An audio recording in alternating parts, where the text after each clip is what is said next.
So hello guys, it's another farm day guys. So like wow, but yeah, I'm here at the farm. It's another farm day. And yes, we are just started.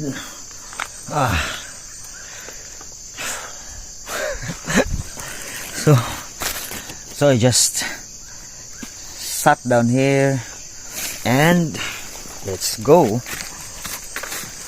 So yes, that's life guys. You have to be happy.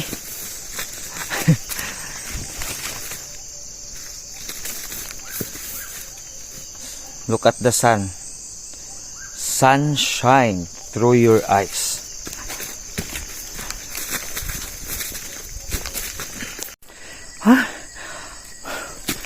More trees to go guys, but I'm so starving guys. What I have here in my pocket is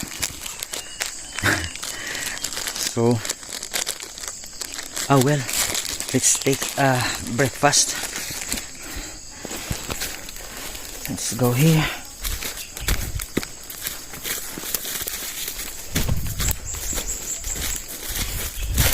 Okay.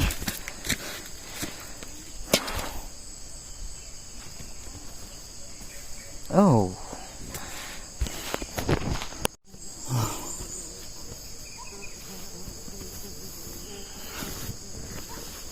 Breakfast time.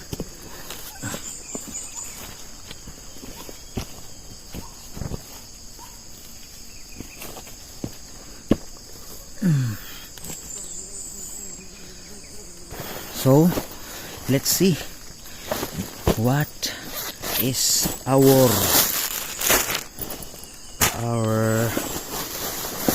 dish for today.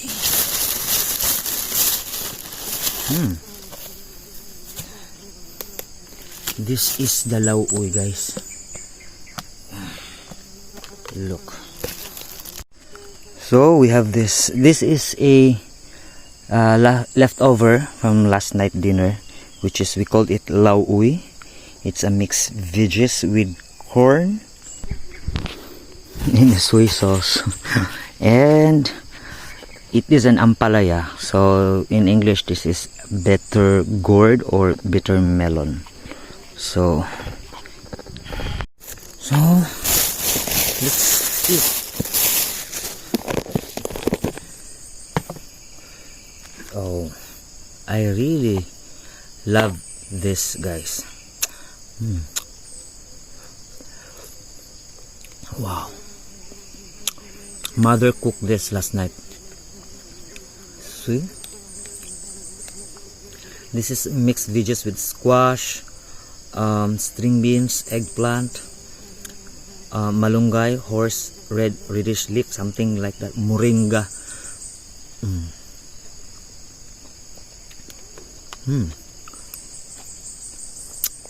Thank you for the blessings.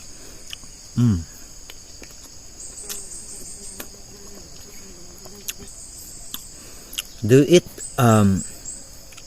okra guys? Okra or a lady finger? It's so slimy, but I like this.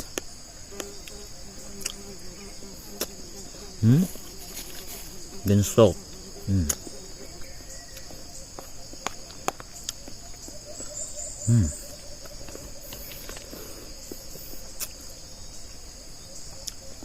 Very yummy and very nutritious.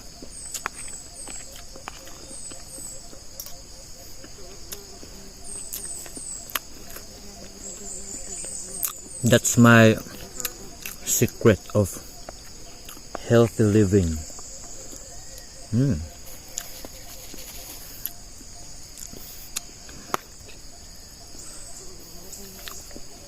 So the other half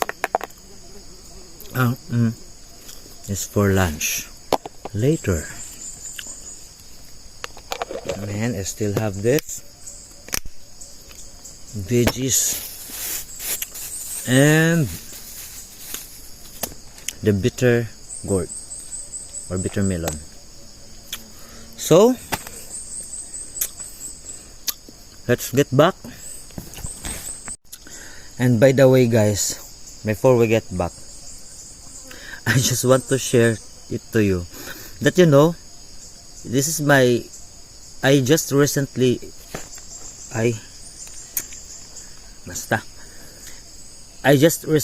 used this dental floss. It is because before my thinking is we have toothpick, right? And usually when you are in a farm, we use the coconut, what we call that. There is a hard thing, we called it tukog in Bisaya. So that what we used to for the toothpick. But it makes me curious when I was in a Chinese shopping mart. So it's very affordable, like 39 pesos for about 50 pieces. So yeah, it's so funny that I just recently used this and I really feel that it is different. Before, if I saw someone using this, oh, that person is so rich. It is because he is using that kind of toothpick. Because before I thought that this thing is only for the rich people. So grabe, I'm so ignorant. But yes, thankfully I still have a chance to experience this. So yeah, that's it. Then let's go back. So I'm done guys, and the brother-in-law is helping.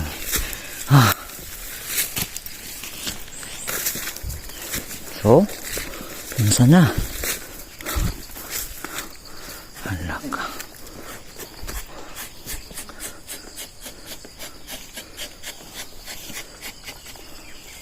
Hello. Inom sa tubig ko eh. Finally.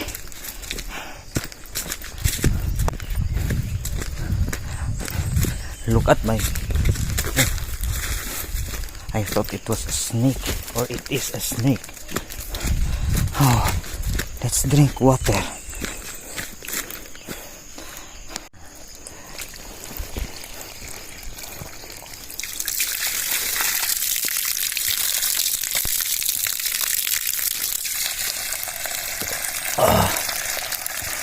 So refreshing guys.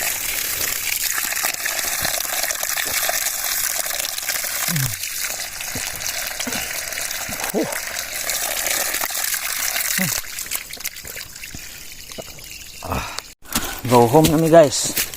Go home na. Finish naman.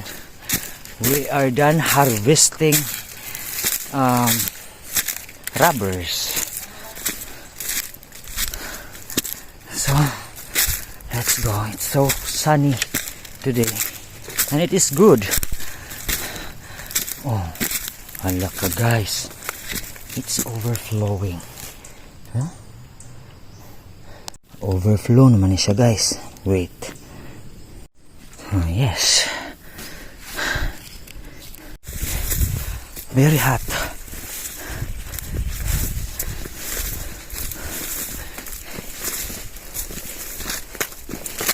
La la la. La la la la. La la la.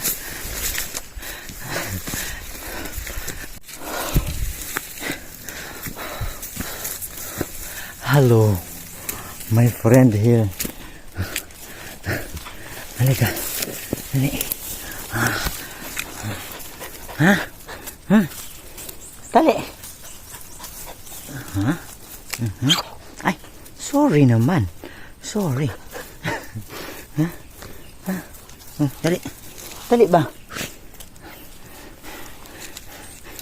Snubbing. Let's go. So, we are going to walk from this mountain going to the next mountain. Ha? Asa na mga mountain? Kana nga mountain. That mountain. Diba? Very, very far. So yes. Let's rest for a while, guys. Uy. Okay. Very naman ang kainit.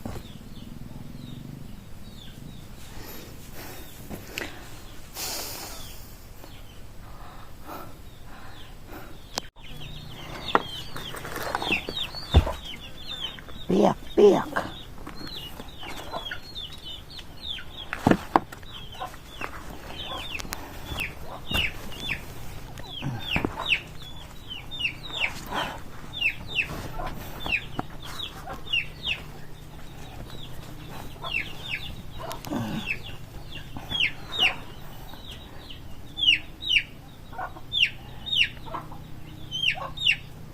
Guys, what is the English of muta?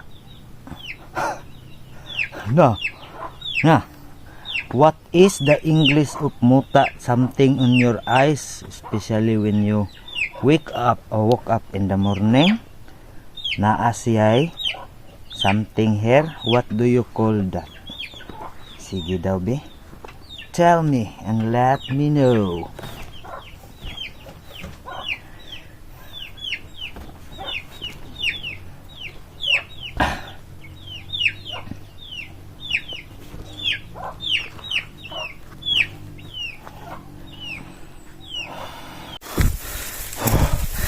Oh guys, look at my hair, guys. I am like the cartoon character. But yes, dry throat, thirst, heat. So, my goodness. And look how far we've been through walking.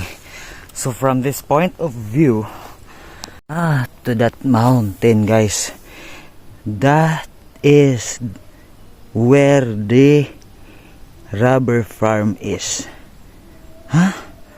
So very, very far. So yes. Oh.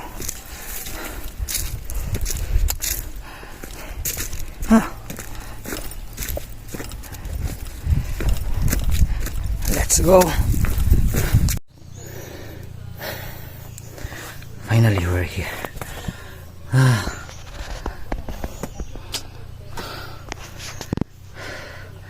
We can go home.